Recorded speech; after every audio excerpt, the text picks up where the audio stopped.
যুগের পর যুগ নারী শাসনের কবলে ছিলাম, আল্লাহর অসীম দয়ায় নারী শাসন থেকে দেশ পুরুষ শাসনে আসছে।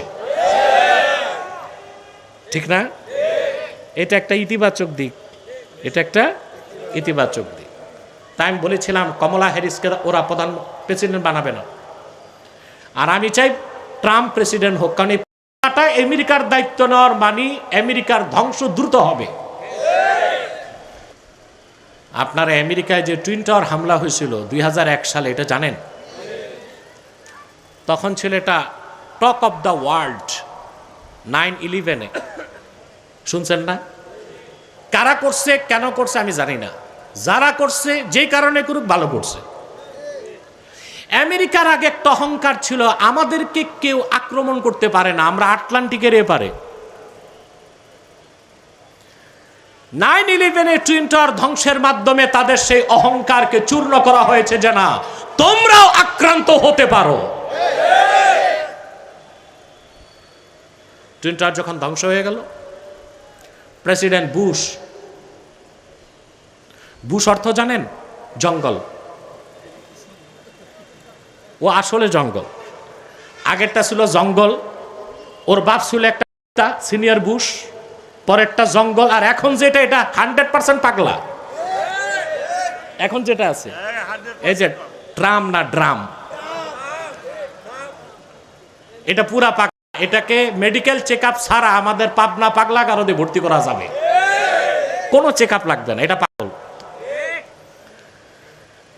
আল্লাহর কসম, যখন আমেরিকায় নির্বাচন হয়েছে, আপনারা আমার আগের বক্তব্যগুলো দেখবেন, আমি বলেছিলাম কমলা হ্যারিস পাশ করবে না, ও মহিলা। মার্কিনীরা মহিলাদেরকে কখনো ক্ষমতায় আনে না, এই ক্ষেত্রে তারা ইসলামী রাজনীতির অনুসরণ করে। কারণ রাসূলুল্লাহ সাল্লাল্লাহু আলাইহি ওয়াসাল্লাম ১,৫০০ বছর আগে বলেছেন, লা ইউফলিহা কওমুন ওয়াল্লাউ আলাইহিম ইমরাআ, সে জাতি কখনো সফল হবে না যাদের নেতৃত্বে তারা নারীকে বসায়। এটা আমরা বাঙালি মানতে পারি নাই, যুগের পর যুগ নারী শাসনের কবলে ছিলাম, আল্লাহর অসীম দয়ায় নারী শাসন থেকে দেশ পুরুষ শাসনে আসছে। ঠিক না? এটা একটা ইতিবাচক দিক, এটা একটা ইতিবাচক দিক। তাই আমি বলেছিলাম কমলা হ্যারিসকে ওরা প্রধান প্রেসিডেন্ট বানাবে না, আর আমি চাই ট্রাম্প প্রেসিডেন্ট হোক, কারণ এই পাটা আমেরিকার দায়িত্ব নেওয়ার মানে আমেরিকার ধ্বংস দ্রুত হবে। আমেরিকার পতনের আওয়াজ পাচ্ছেন? জোরে বলেন, পাচ্ছেন? এখন তো বলতেছে ইরানকে সিজ ফায়ার, যুদ্ধবিরতিতে বসো। ইরান বলতেছে না, আমারে যা দিছো তার 10 গুণ দিয়ে নি। ঠিক কিনা? এখন সে চাচ্ছে কিভাবে চুক্তি করে বের হওয়া যায়। আকীদাগত দিক থেকে মধ্যপ্রাচ্যে ইরানের প্রভাবকে আমরা গ্রহণ করতে পারি না, কারণ আরব ও আরবীদের শত্রু তারাও। কিন্তু আপাতত যুদ্ধে চাই ইরান বিজয়ী হোক, আর ইসরায়েল নামক রাষ্ট্রটা বিশ্বমান চিত্র থেকে মুছে যাক। এটা আমাদের রাজনৈতিক চাওয়া। কি চাওয়া?